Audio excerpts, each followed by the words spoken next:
भारत को economically strong होने के लिए अपनी मैन्युफैक्चरिंग को मजबूत करना होगा। मैन्युफैक्चरिंग में डिफेंस मैन्युफैक्चरिंग एक इंपॉर्टेंट सेगमेंट आता है। अगर हम इंटरनेशनली अपने रिलेशंस की बात करें तो भारत के बहुत अच्छे डिफेंस रिलेशंस है रशिया के साथ, यूएसए के साथ, फ्रांस के साथ, इजराइल के साथ, जर्मनी के साथ हमारे रिलेशंस डेवलप हो रहे हैं। इसी के साथ साथ इनिशिएटिव्स जैसे मेक इन इंडिया, आत्मनिर्भर भारत, इनके थ्रू कोशिश की जा रही है कि भारत में इंडिजिनियसली ही डिफेंस इक्विपमेंट्स को बनाया जा सके और इनको एक्सपोर्ट भी किया जा सके।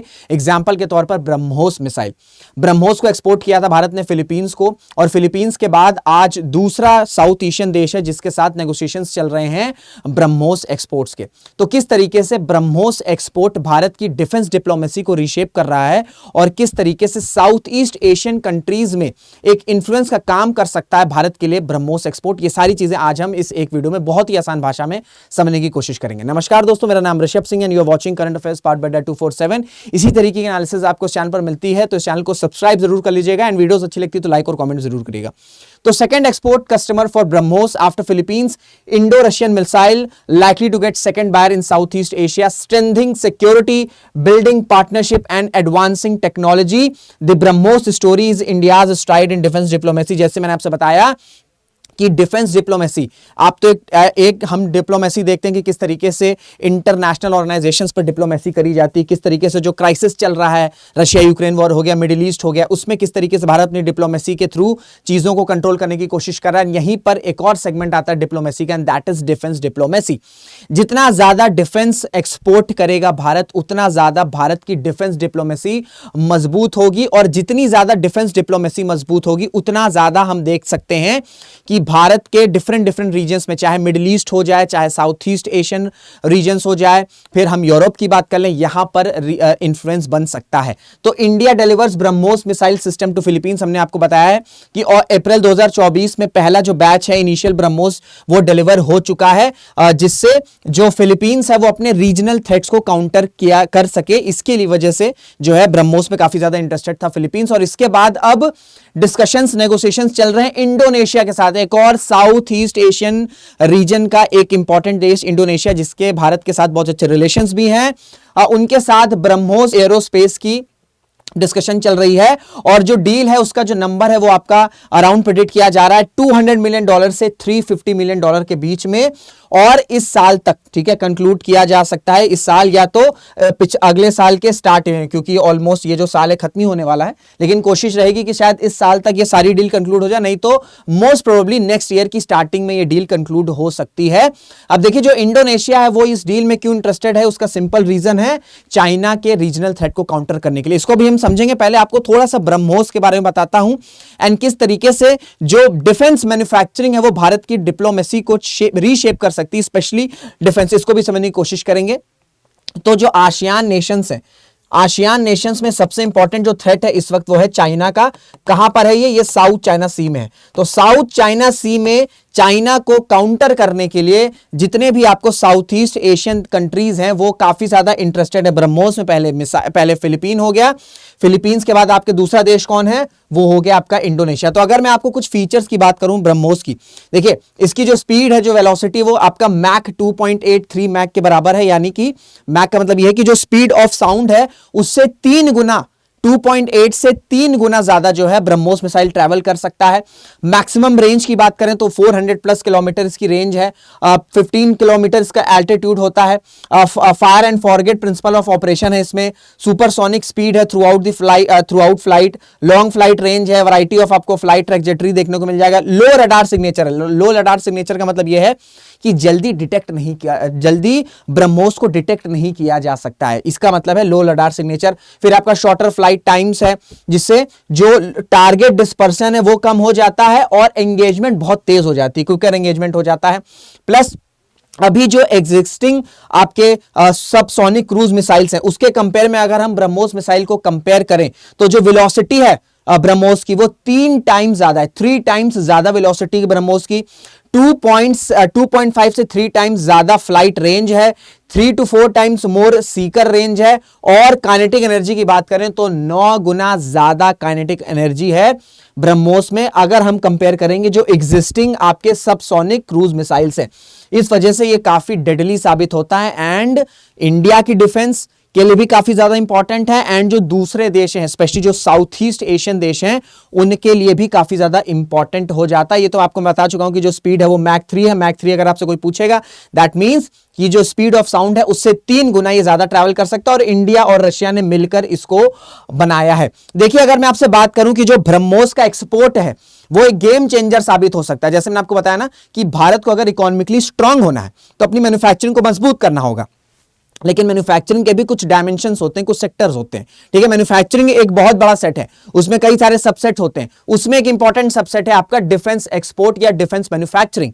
तो डिफेंस एक्सपोर्ट के थ्रू जो टारगेट रखा गया है 2024-25 में वो आपका $5 बिलियन रखा गया है, और इस $5 बिलियन में जो सबसे इंपॉर्टेंट रोल प्ले कर रहा है वो कौन है, वो है आपका ब्रह्मोस मिसाइल। देखिए अगर डिफेंस मैन्युफैक्चरिंग में भारत मजबूत हो रहा है, ठीक है, अगर डिफेंस मैन्युफैक्चरिंग में भारत मजबूत होगा, जो समय के साथ कोशिश की जा रही है, इनिशिएटिव्स भी लिए जा रहे हैं, चाहे मेक इन इंडिया हो, चाहे आपका आत्मनिर्भर भारत हो, तो इससे 2 फायदे होंगे। एक तो भारत का जो डिपेंडेंसी है, जो डिफेंस डिपेंडेंसी है जैसे रशिया पर है या यूएसए पे है, ये डिपेंडेंसी कम होगी, ठीक है, ये डिपेंडेंसी कम होगी। अगर ये डिपेंडेंसी कम होगी तो हमारे डिफेंस के जो इंपोर्ट बिल हैं ये कम होंगे, ठीक है, ये कम होंगे, एक फायदा। दूसरा फायदा यह है कि अगर हमारे इंपोर्ट बिल्स कम होंगे तो हम खुद इंडिजिनियसली डिफेंस इक्विपमेंट्स को बनाएंगे, तो हमारी इकोनॉमी स्ट्रांग होगी, मैन्युफैक्चरिंग मजबूत होगा। मैन्युफैक्चरिंग मजबूत होगा तो जिस भी एरिया में, अगर जैसे सपोज करे किसी एरिया में आपका डिफेंस इक्विपमेंट प्लांट को सेटअप किया गया, भैया अगर मिसाइल्स बनानी है, बंदूकें बनानी है, ठीक है, अगर इस तरीके की वेपन्स बनाने हैं तो हमें एक बड़ा प्लांट सेटअप करना होगा। तो जिस भी रीजन में ये प्लांट को सेटअप किया जाएगा उस रीजन में लोकल इंप्लॉयमेंट बूस्ट होगा। अगर लोकल इंप्लॉयमेंट बूस्ट होगा तो उस रीजन में डिमांड बढ़ेगी तो फिर गुड्स की सप्लाई बढ़ेगी। जब सप्लाई बढ़ेगी तो मार्केट में पैसा फ्लो होगा, और मार्केट में पैसा फ्लो होगा तो एक ये विशियस साइकिल, पॉजिटिव साइकिल बन जाएगी, जहां पर फिर इंप्लॉयमेंट बूस्ट हो रहा है, डिमांड, सप्लाई, प्रोडक्टिविटी, एंड फिर आपका मनी सप्लाई। तो ये एक पॉजिटिव साइकिल बन जाएगा। तो हमारी इकोनॉमी भी स्ट्रांग होगी, हमारी मैन्युफैक्चरिंग भी स्ट्रांग होगी, हमको पैसे भी मिलेंगे। जब हम एक्सपोर्ट करेंगे तो वो एक्सपोर्ट का रेवेन्यू आएगा, भारत की इकोनॉमी उस तरीके से भी स्ट्रांग होगी। प्लस सबसे इंपॉर्टेंट कि हमारी इंपोर्ट डिपेंडेंसी कम हो जाएगी, डिफेंस डिपेंडेंसी कम हो जाएगी, और भारत एक डिफेंस ग्लोबल एक्सपोर्ट की तरह राइज कर सकता है, जैसे कि, और फिर दूसरे रीजन्स में, जैसे साउथ मिडिल ईस्ट रीजन हो गया, फिर आपका साउथ ईस्ट रीजन हो गया, यहां पर डिफेंस डिप्लोमेसी के थ्रू या डिफेंस एक्सपोर्ट के थ्रू जो है वो भारत अपना इन्फ्लुएंस स्ट्रांग कर सकता है, जैसे चाइना करता है। चाइना अपने को, आपके मन में सवाल आता होगा कि चाइना किस वजह से, किन कारणों की वजह से हर रीजन में, चाहे मिडिल ईस्ट हो, चाहे साउथ ईस्ट एशिया हो, चाहे साउथ एशिया हो, चाहे यूरोप हो, चाहे अफ्रीका हो, वहां पर अपना इन्फ्लुएंस क्यों बना लेता है? अपनी इकोनॉमी की वजह से। उसकी इकोनॉमी क्यों स्ट्रांग है? क्योंकि चाइना को फैक्ट्री ऑफ द वर्ल्ड बोला जाता है। क्यों? क्योंकि मोस्टली जो मैन्युफैक्चरिंग है, जो छोटे छोटे आइटम्स हैं, छोटे आइटम से लेकर बड़े आइटम्स तक चाइना के यहां बनते हैं।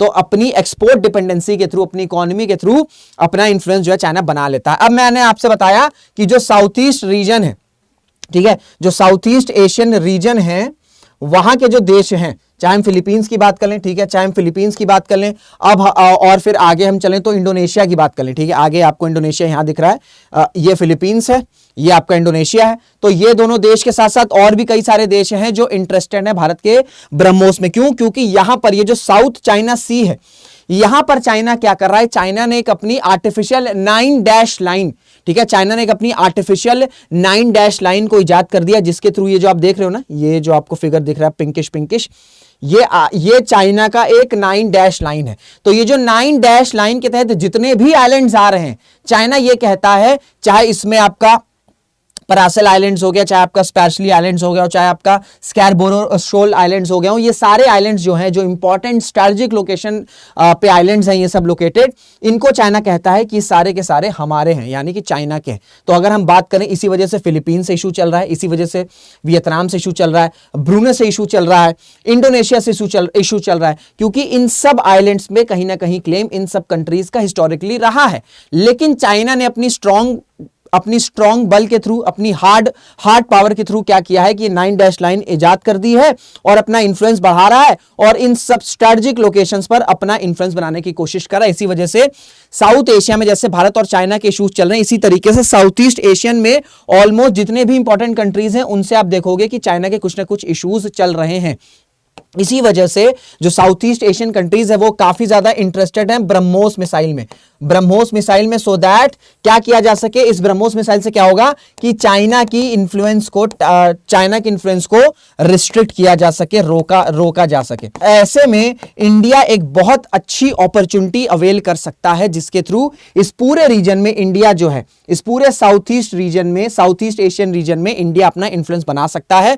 अगर यहां पर इंफ्लुएंस बन जाएगा तो एक तो हमारे डिफेंस एक्सपोर्ट्स होने लग जाएंगे यहां पर, ठीक है, एक तो हमारे डिफेंस एक्सपोर्ट्स होने लग जाएंगे, प्लस दूसरे मार्केट्स के लिए भी भारत के लिए अपॉर्चुनिटी, साउथ ईस्ट एशिया के रीजन में भारत के लिए अपॉर्चुनिटी खुल जाएगी। लेकिन इसके लिए सबसे इंपॉर्टेंट चीज क्या है कि डिफेंस एक्सपोर्ट को अगर मजबूत करना है तो हमें अपनी मैन्युफैक्चरिंग को मजबूत करना होगा, और जिस तरीके से हमने ब्रह्मोस को पोर्ट्रे किया है उससे भारत ने एक ये साबित कर दिया है कि भारत एक ग्लोबल डिफेंस एक्सपोर्ट बन सकता है। अब ब्रह्मोस के अलावा और भी कई सारे प्रोजेक्ट्स हैं जिस पर भारत काम कर रहा है, जिसका विजन ये है कि इसे इंडिजिनियसली डेवलप किया जा सके एंड इसे एक्सपोर्ट भी किया जा सके। जैसे आपके ड्रोन्स हो गए, एंटी ड्रोन्स मिसाइल हो गए, ठीक है, ये सब कुछ ऐसे इक्विपमेंट्स हैं, लेजर वेपन्स हो गए, ठीक है, लेजर वेपन्स हो गए, ये सब कुछ ऐसे वेपन्स हैं जिसमें देश काफी ज्यादा इंटरेस्टेड है। तो ये भारत के लिए भी काम आएंगे, प्लस भारत इन सब इक्विपमेंट को अगर सक्सेसफुली बनाने में कामयाब हो गया तो एक्सपोर्ट के थ्रू अपना इन्फ्लुएंस भी स्ट्रॉन्ग कर सकेगा। तो ये पूरी कहानी है कि इंडोनेशिया के साथ डील क्यों हो रही है और किस तरीके से जो ब्रह्मोस एक्सपोर्ट है वो भारत की डिफेंस डिप्लोमेसी को रीशेप कर रहा है। तो आई होप आपको सारी चीजें क्लियर हो गई होंगी। कोई डाउट होगा तो अपने डाउट्स कमेंट बॉक्स में पूछ सकते हैं। अगर वीडियो अच्छी लगी है तो इस वीडियो को लाइक जरूर करेगा, शेयर जरूर करेगा, कमेंट जरूर करेगा, सो दैट वीडियो की रीच बढ़ सके। तो इसी के साथ इस वीडियो को एंड करते हैं, मुलाकात करेंगे आपसे अगले वीडियो में। जय हिंद, जय भारत।